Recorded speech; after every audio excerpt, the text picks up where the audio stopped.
ప్రభునందు ప్రియ సహోదరి సహోదరులారా, మన ప్రభు అయినటువంటి యేసు పరిశుద్ధ నామం పేరట మీ అందరికీ వందనములు తెలియజేస్తున్నామండి. మీలో ప్రతి ఒక్కరిని ఈ హోప్ టీవీ ఇండియా ఛానల్కు ప్రేమతో ఆహ్వానించుతున్నామండి. ప్రార్థన చేసుకుందాం. ప్రేమగల మా తండ్రి, దయగలిగిన మా యేసయ్య, మీ ఘనమైన శ్రేష్టమైన నామమునకు వేలాది వందనములు, స్తుతులు, స్తోత్రములు మా తండ్రి. మరొకసారి మీ వాక్యాన్ని వినాలని మీ పాదాల చెంతకు చేరి ఉన్నాము. మీ దాసును బలపరిచి వారి ద్వారా మీరు మాతో మాట్లాడి నీ వాక్యంతో మా హృదయాలను తృప్తిపరిచి మహిమ పొందమని యేసు నామమున ప్రార్థించి వేడుకొనుచున్నాము తండ్రి, ఆమేన్. ఈరోజు మనం అధ్యయనం చేయబోయే అంశము దేవుని యొక్క సింహాసనము రెండవ భాగాన్ని నేర్చుకుంటున్నాము. మన ధ్యానము నిమిత్తమై సామెతల గ్రంథము 6వ అధ్యాయము 23వ వచనమండి. ఆజ్ఞ దీపముగాను ఉపదేశము వెలుగుగాను ఉండెను. మనము ఆజ్ఞల గురించి నేర్చుకుంటున్నాము. ఈ మందసము యొక్క గొప్పతనాన్ని గత ప్రసంగంలో నేర్చుకున్నాం. మందసము దేవుడు ఎలా ఏర్పాటు చేయమన్నాడో, ఏర్పాటు చేసిన మందసము యొక్క గొప్పతనము, దానిపై ఉన్నటువంటి ఆధిక్యతను, దానిపై ఉన్నటువంటి గొప్పతనాన్ని మనం నేర్చుకున్నాము. అయితే ఈ వారం మనం ఈ గొప్పతనాన్ని అంతా కూడా సాతానుడు ఎలా పాడు చేశాడో చూడండి. ఆజ్ఞలకున్నటువంటి ఈ గొప్పతనాన్ని, ఆజ్ఞలకున్నటువంటి ఈ గౌరవాన్ని సాతానుడు ఎలా పాడు చేశాడో ఈ వారం మనం నేర్చుకుని ఉన్నాము. చూడండి, జ్ఞాని అయినటువంటి సొలొమోను మాట్లాడుచున్నాడు. ఆజ్ఞ దీపముగాను ఉపదేశము వెలుగుగాను ఉండెను. ఆజ్ఞ దీపమటండి. దీపము లేనిదే మనము ఒక అడుగైనా ముందుకు వేయలేం. ఆజ్ఞ కూడా దీపము వంటిది. అనగా ఆజ్ఞ దీపముతో పోల్చాడు. ఆజ్ఞ లేకపోతే దీపము లేదు, వెలుగు లేదు. ఆజ్ఞ దీపముగా ఉన్నది అని మాట్లాడుచున్నాడు. అయితే ఈ ఆజ్ఞలను సాతానుడు ఎలా పాడు చేశాడో మన వాక్యంలో నుంచి చూద్దాము. పరిశుద్ధ స్థలములో ఉన్నటువంటి ఈ మందసాన్ని సాతానుడు భ్రష్టు పట్టించాడు. ఆజ్ఞలతో పని లేదని, ఆజ్ఞలు మనకు కాదని ఎన్నో బోధలను ఆయన చేశాడు.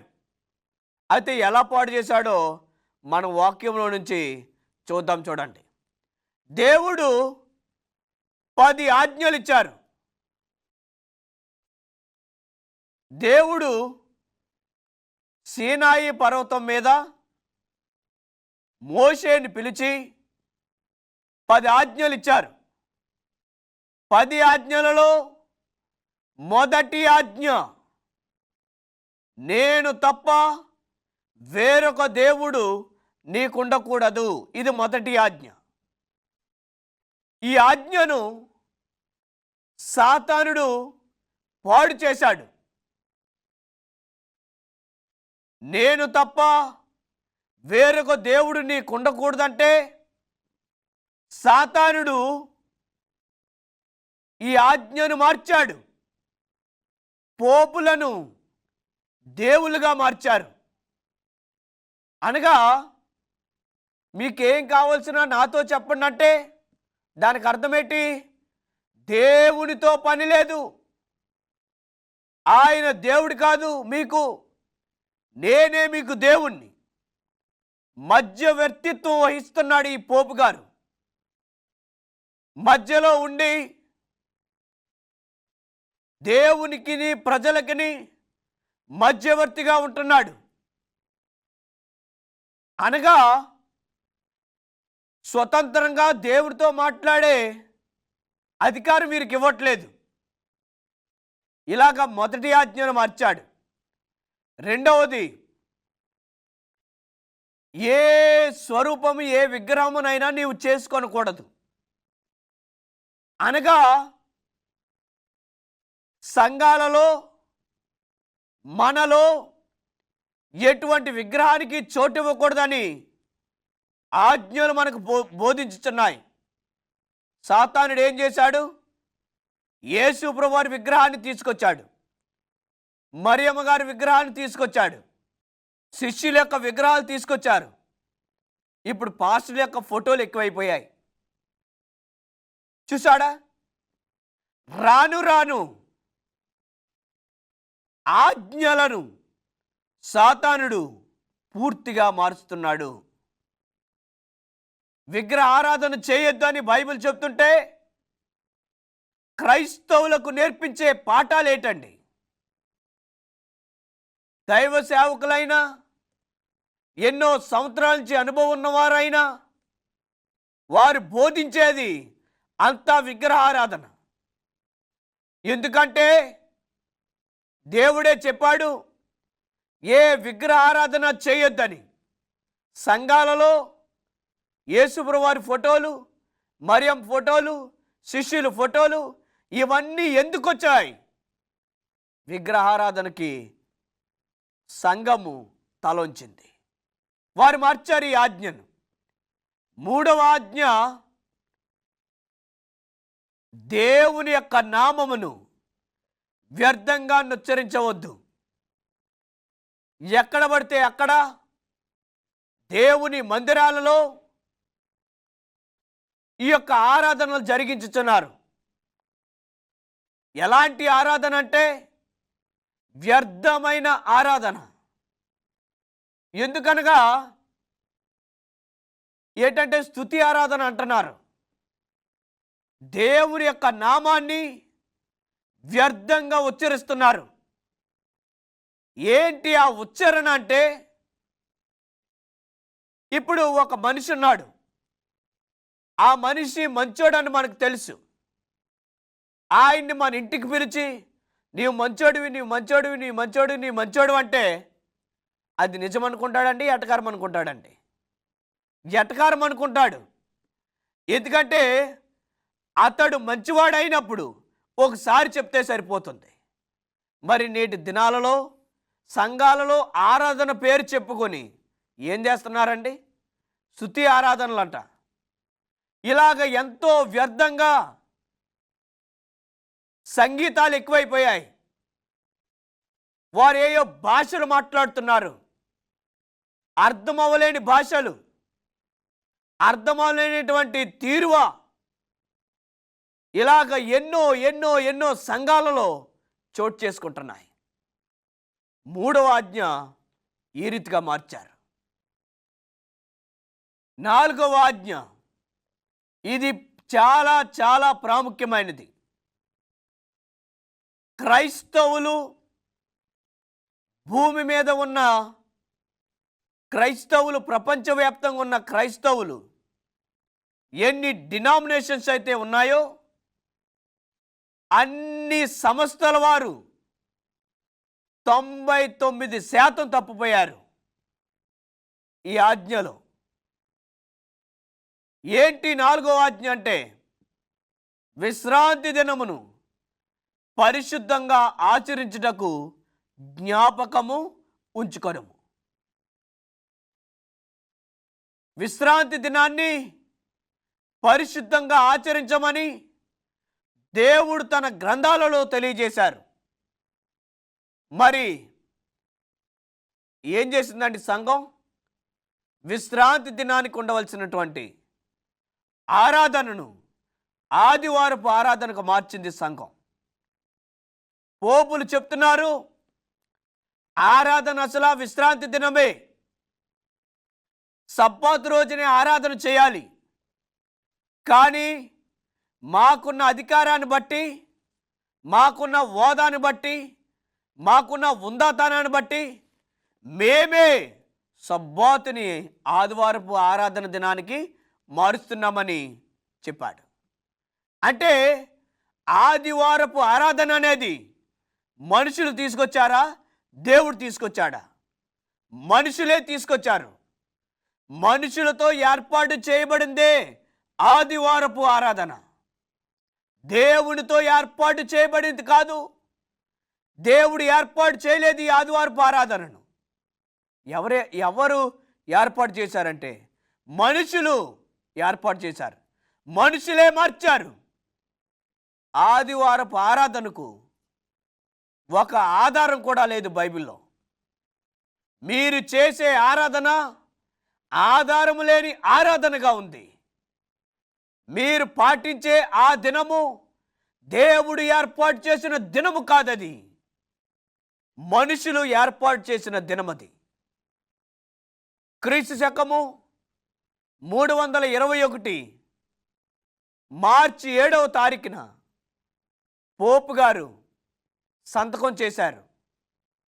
ఏమని సంతకం చేశారంటే, నేనే ఈ దినాన్ని మారుస్తున్నాను, ఆరాధన దినాన్ని నేను మారుస్తున్నానని పోపు గారు స్వయంగా తెలియజేశారు. పోపు గారు స్వయంగా తెలియజేశారంటే అది మనుషులదండి, దేవుడిదండి. మనుషులు పెట్టేటువంటి ఆరాధన. 5వ ఆజ్ఞ, నీ తల్లిని నీ తండ్రిని సన్మానించము అని బైబిల్ చెప్తుంటే, మీరు మమ్మల్నే గౌరవించండి, మమ్మల్నే మీరు సన్మానం చేయండి అని చెప్తుంది. తర్వాత వ్యభిచారం చేయొద్దంటే, వ్యభిచారం సంఘాల్లో ఉన్నది. ఆధ్యాత్మికమైన వ్యభిచారం గురించి నేను మాట్లాడుచున్నాను. దొంగతనం, నరహత్యలు, ఇవన్నీ కూడా నీ పొరుగువానిది ఏది ఆశించవద్దు. నీ పొరుగువానిపై అబద్ధ సాక్ష్యం పలకొద్దు. ఇలాగా 10 ఆజ్ఞలు ఉన్నాయి. 10 ఆజ్ఞలలో అన్ని ఆజ్ఞలను కూడా ఈ సంఘం మార్చేసింది. అనగా మందసాన్ని రోమన్ క్యాథలిక్ సంఘం పూర్తిగా నాశనం చేసేసి భ్రష్టు పట్టించింది. ఏం చెప్తుందంటే, ఇది అక్కరలేదని చెప్తుంది. ఏంటి? ఆజ్ఞలతో మనకి పని లేదు, ఆజ్ఞలు మనం పాటించనక్కర్లేదు, ఆజ్ఞలు కొట్టివేయబడ్డాయి, ఆజ్ఞలతో మనకేంటి పని అని ఈ రోమన్ క్యాథలిక్ సంఘం చెబుతుంది. ప్రియ స్నేహితులారా, ఆజ్ఞలను మార్చింది ఈ సంఘం, ఆజ్ఞలను పాడు చేసింది ఈ సంఘం. ద్వితీయోపదేశ కాండము 6వ అధ్యాయము 17వ వచనంలో, నీ దేవుడైన యెహోవా నీకు ఆజ్ఞాపించిన ఆజ్ఞలను గైకొనిన ఎడల 1000 తరముల వరకు ఆయన నిన్ను కరుణించువాడై ఉన్నాడు. నీ దేవుడైన యెహోవా నీకు ఆజ్ఞాపించిన ఆజ్ఞలను నీవు చూచా తప్పకుండా పాటించాలి. ఆయన నీకు ఏ ఆజ్ఞలైతే ఇచ్చారో, ఏ ఆజ్ఞలైతే నీకు పాటించమని ఇచ్చారో, దేవుడు నీకు ఇచ్చింది ప్రశ్నించడానికి కాదు, పాటించడానికి. ఇది మాత్రం గుర్తుపెట్టుకోండి. దేవుడు తన సొంత వేలుతో ఆజ్ఞలు రాశారంటే మనం ప్రశ్నిస్తామనా, పాటిస్తామనా? పాటిస్తామని దేవుడు మనకి ఇచ్చారు. ద్వితీయోపదేశకాండము 6వ అధ్యాయము 25వ వచనంలో, నీ దేవుడైన యెహోవా నీకు ఆజ్ఞాపించిన ఆజ్ఞలలో దేనిని నీవు త్రోసివేయకము. దేవుడు మనకి ఏమైతే ఆజ్ఞాపించాడో వాటిని మనం చేయాలని దేవుడు కోరుకొనుచున్నాడు. దేనిని విడిచిపెట్టకుండా ప్రతి దానిని మనం పాటించి ఆయన మహిమ కొరకు ఎదురు చూడాలి. ఆజ్ఞలు లేవనడానికి మనం ఎంతటి వారమండి? ఆజ్ఞలు కొట్టివేయబడ్డాయని ఎక్కడైనా ఉన్నదా అంటే ఎక్కడా లేదు. యేసు ప్రభువారే చెప్తున్నారు. మత్తయి సువార్త 5వ అధ్యాయము 17వ వచనంలో, ధర్మశాస్త్రమైనను ప్రవక్తల వచనములైనను కొట్టివేయుటకు నేను రాలేదు, నెరవేర్చుటకే గాని కొట్టివేయుటకు నేను రాలేదని యేసు ప్రభువారు చెప్తున్నారు. ధర్మశాస్త్రము ఆయన కొట్టేయలేదు. మరి కొలసీలకు రాసిన పత్రిక 2వ అధ్యాయము 14వ వచనంలో ధర్మశాస్త్రం కొట్టేసినట్టు చూస్తున్నాం. మరి ఇక్కడేమో కొట్టివేయబడలేదని వాక్యం చెబుతుంది, కొలసీలకు రాసిన పత్రికలేమో కొట్టేసాను అన్నట్టు వాక్యం చెబుతుంది. మరి ఈ వాక్యం కరెక్టా, ఆ వాక్యం కరెక్ట్ అంటే రెండు కరెక్టే. మనం అర్థం చేసుకునే విధానము కరెక్ట్గా లేదు. ఇది ధర్మశాస్త్రం కొట్టివేయబడలేదంటే ఇది దేవుడు రాసిన ధర్మశాస్త్రం.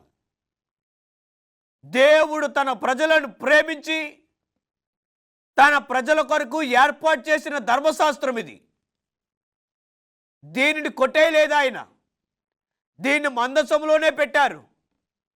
మరి కొలసీలకు రాసిన పత్రిక 2వ అధ్యాయం 14వ వచనంలో కొట్టేసిన ధర్మశాస్త్రం ఏంటంటే అది మోషే రాసిన ధర్మశాస్త్రం. అది లిఖిత ధర్మశాస్త్రం. మనుషులు రాశారు దానిని, దేవుడు రాయలేదు. మనుషులే ఆ ధర్మశాస్త్రాన్ని రాశారు. మనుషులంటే మోషే రాశాడు.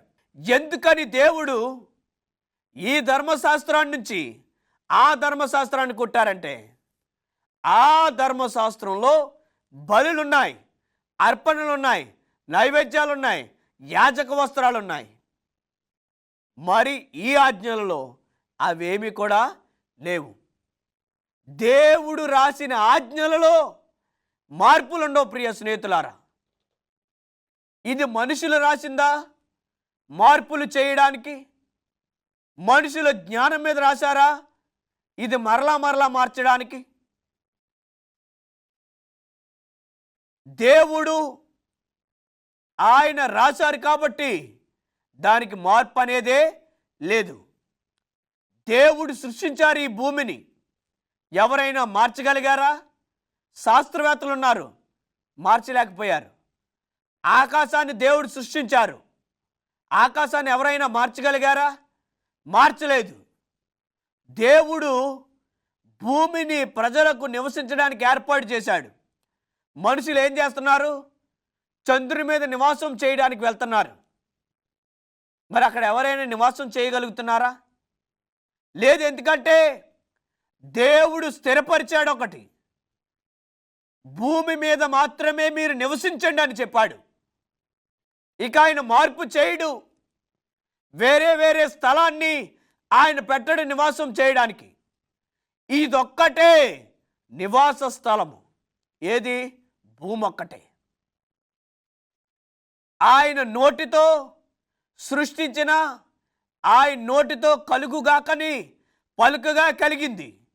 నోటితో పలికిన ఈ యొక్క భూమిని ఆయన మార్చలేనప్పుడు ఆయన సొంత వేలుతో, ఆయన స్వహస్తాలతో ఆ రాతి పలకల మీద రాసిన ఆజ్ఞలను ఆయన ఎలా కొడతాడు? రాతి పలక మీద స్వయాన్న ఆయన హస్త కృత్యాలతో రాసిన ఆజ్ఞలను ఆయన ఎందుకు పక్కన పెడతాడు? మందసంలో ఉంచమని చెప్పాడు కదా, మందసంలోనే ఉంచారు. మరి ఆజ్ఞలు ఏమంటున్నారు? ఆజ్ఞలు కొట్టివేయబడ్డాయి అంటున్నారు. మనుషుల యొక్క బోధలు అబద్ధమైనవి, రాజీ పడి బోధిస్తున్నారు, సువార్తలో రాజీ పడుతున్నారు. సేవకులు ప్రత్యేకంగా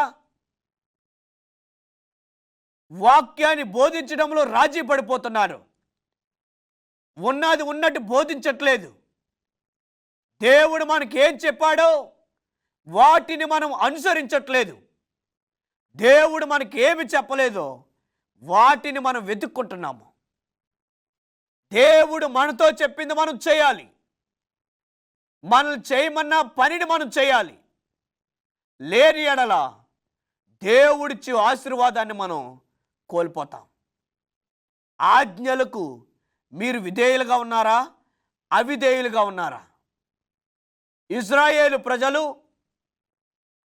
మొదటిసారి బానిసత్వానికి వెళ్ళారు ఐగుప్తు దేశానికి. మరలా దేవుడు మోషేని ఎన్నుకొని ఐగుప్తు దేశం నుండి వారిని వెలుపలికి తీసుకొచ్చాడు. మరలా వారు బానిసత్వానికి వెళ్ళారు. రెండవసారి ఎక్కడికండి? బబులోను దేశానికి.